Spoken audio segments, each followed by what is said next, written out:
India का future खतरे में है क्योंकि एक बहुत ही संगीन बीमारी भारत को अंदर से खा रही है। यह है आईएएस पूजा खाड़ेकर, एक ऐसी गवर्नमेंट सर्विसेज ऑफिसर जिनके फैमिली के पास 110 एकड़ का एग्रीकल्चर लैंड, 6 दुकानें, 7 फ्लैट, जिनमें से एक फ्लैट मुंबई के पास हीरानंदानी कॉलोनी की लग्जरियस सोसाइटी में है। 900 ग्राम गोल्ड, 17 लाख की watch, car including Khadekar family की पूरी नेटवर्क देखी जाए तो वो 100 करोड़ के प्लस है। लेकिन इसी लड़की को यूपीएससी में एडमिशन मिलता है ओबीसी कैटेगरी में, जहां उसने अपनी इनकम को 0 बताया था। दूसरी तरफ इस बंदे को देखिए जो सनी लियोनी के बाजू में नाच रहा है, ये कोई थर्ड पार्टी नहीं है, ये बंदा भी एक आईएएस ऑफिसर है। इस बंदे का एडमिशन कैसे हुआ जानते हैं? मोटर डिसेबिलिटी के रिजर्वेशन से। तो मेरा सिंपल सा सवाल है कि जब हमें ये सारे प्रूफ मिल सकते हैं तो हमें क्लियर जब ये दिख रहा है कि इन एग्जाम्स में 100% स्कैम हुए, तो क्या गवर्नमेंट को ये सब नहीं दिख रहा है? ये लोग ओवरटली मुंह के मुंह इतना बड़ा झूठ बोलकर कैसे बच जाते हैं? मेरा मतलब यूपीएससी को एग्जाम है जिसमें हर साल 10 लाख लोग सिर्फ 800 से 900 सीट के लिए लड़ते हैं। यह इंडिया का मोस्ट टफेस्ट एग्जाम है। इन एग्जाम के लिए किसी बच्चे के पिता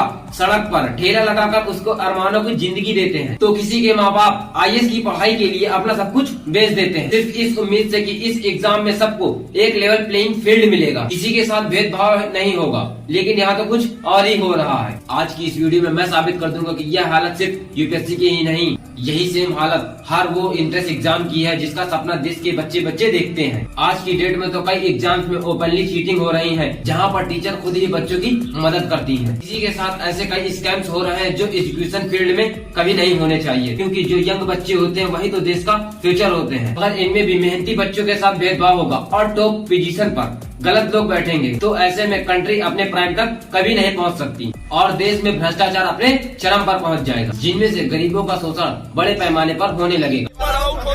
मछली सेक्टर का यहाँ पे आरओ का खुलेआम बाहर में बैठ करके लोग आंसर रेड करके जेपीएससी का आंसर शीट भर रहे हैं। BA and BSc exams were seen openly cheating in the presence of their teacher. These visuals on your screens coming in from Itanagar, where protests took a violent turn. आप न्याय करिए, हम लोग बहुत तकलीफ में है, कितने लोग की जिंदगी बर्बाद हो रही है। सबसे पहले बात करते हैं पूजा खेड़कर के केस की, जिसके बाद और भी कई केसेस हैं जिनकी सच्चाई मैं आपके सामने लाऊंगा। लेकिन पूजा खेड़कर ने इतने सारे झूठ बोले हैं, कुछ तो रिकॉर्डेड भी हैं।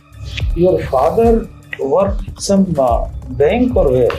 Sir, no sir, he's a civil servant. You have shown actually zero income. लेकिन फिर भी कोई भी अभी तक पूजा खेड़कर का बाल विवाह का नहीं कर पाया, क्योंकि पूजा ने 2 इम्पोर्टेंट ट्रिक्स का यूज करके यूपीएससी को ही स्कैम कर दिया। तो इस मामले की शुरुआत शुरू से करते हैं। 24 जून 2024 को पुणे के एक कलेक्टर सुहास दिवासे ने महाराष्ट्र की चीफ सेक्रेटरी सुजाता सोनिका जी को एक लेटर लिखा। लेटर में लिखा था कि पूजा खेड़कर नाम की एक ट्रेनी आईएएस ऑफिसर, जिसने अभी तक ऑफिस भी नहीं ज्वाइन किया, जो ज्वाइन करने के बाद भी प्रोबेकेशन पीरियड में रहेंगे, यानी कि अब तक वो पूरी तरह से आईएएस ऑफिसर नहीं बनी। लेकिन उस लड़की ने ऑफिस ज्वाइन करने से पहले ही 4 डिमांडें रखी हैं। पहली डिमांड, उन्हें एक सेपरेट ऑफिस दिया जाएगा क्योंकि वह बाकी स्टाफ के साथ नहीं काम कर पाएंगे। दूसरी डिमांड, उन्हें गवर्नमेंट की तरफ से एक लाल बत्ती वाली प्राइवेट कार दी जाए। तीसरी डिमांड, उनके लिए सेपरेट रेसिडेंशियल क्वार्टर्स की व्यवस्था की जाए। और चौथी डिमांड, उन्हें एक पर्सनल असिस्टेंट यानी कि गवर्नमेंट की तरफ से ऑफिस स्टाफ प्रोवाइड किया जाए। मतलब यहाँ पर मैडम के डिमांड्स उनके पोस्टिंग के पहले ही आ गए। अगर मान लीजिए इनकी पोस्टिंग हो जाती तो इनके डिमांड्स क्या क्या होते। अब जाहिर सी बात है कि पुणे के कलेक्टर ने इनकी सारी डिमांड्स को रिजेक्ट कर दिया था। लेकिन इसके बाद पूजा ने अपनी प्राइवेट ऑडी कार मंगवाई और उसमें महाराष्ट्र गवर्नमेंट का इंसिग्निया और लाल बत्ती लगवा दी। फायदा यहाँ तक कम ही फैला था, लेकिन फिर उसने देखा कि पुणे के एक असिस्टेंट कलेक्टर का ऑफिस खाली पड़ा है क्योंकि वो लीव पर थे। इस बंदी ने उनके ऑफिस को ही हाईजैक करके उनका नेम प्लेट बदलकर अपना नाम लिखवा दिया और उस ऑफिस में खुद बैठ गए। डेफिनेटली पूजा के पीछे एक बहुत बड़ा हाथ था, किसका वो भी मैं जल्द ही बताऊंगा। मिलते हैं नेक्स्ट पार्ट में।